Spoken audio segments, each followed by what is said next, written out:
Matthew so far has told us that the Hebrew Scriptures matter. The Hebrew Scriptures matter. They really do. The Hebrew Scriptures matter because they give us prophecies that God then fulfills in Jesus. They matter because they tell the story of the beginning in Genesis and salvation in Exodus. And there are so many echoes in Jesus' story of Genesis and Exodus. The Hebrew Scriptures matter because the prophet Isaiah has a lot to say about what God's up to in the world. And Jesus gets to be the fulfillment of that in Isaiah. But the Hebrew Scriptures also matter because it was Jesus' text. It reinformed him, or reinforced his identity. It gave him his understanding of who he was, what God was up to, what matters in the world. When we read the Old Testament, we read the Bible Jesus read and used. These are the prayers Jesus prayed, the poems he memorized, the songs he sang, the bedtime stories he heard as a child, the prophecies he pondered. He revered every jot and tittle of the Hebrew Scriptures. The more we comprehend the Old Testament, the more we comprehend Jesus. See, Jesus was taught the Scriptures by his parents. Jesus went to the temple as a 12-year-old, Luke tells us, and was debating the Scriptures with the religious leaders. It was the source of his vocation. When God speaks from heaven, he blends two Scriptures. It's the source of his identity.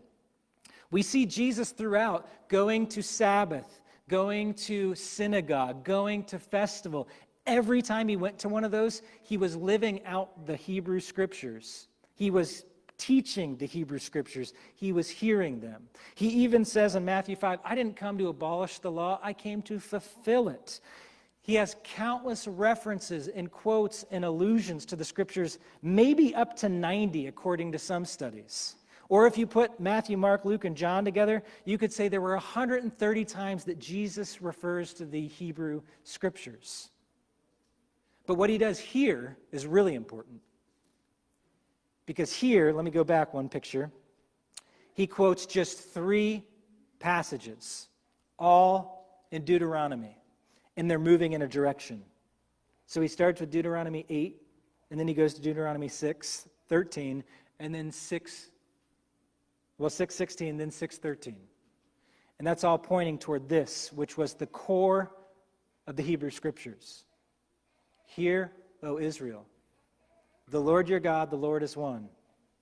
You will love the Lord your God with all your heart, with all your soul, with all your might.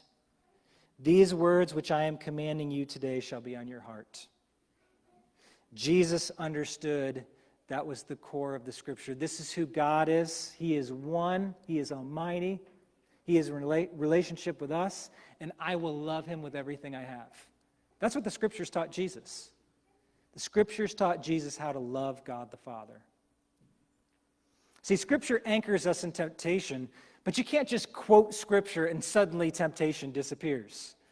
That's actually kind of a magical thinking.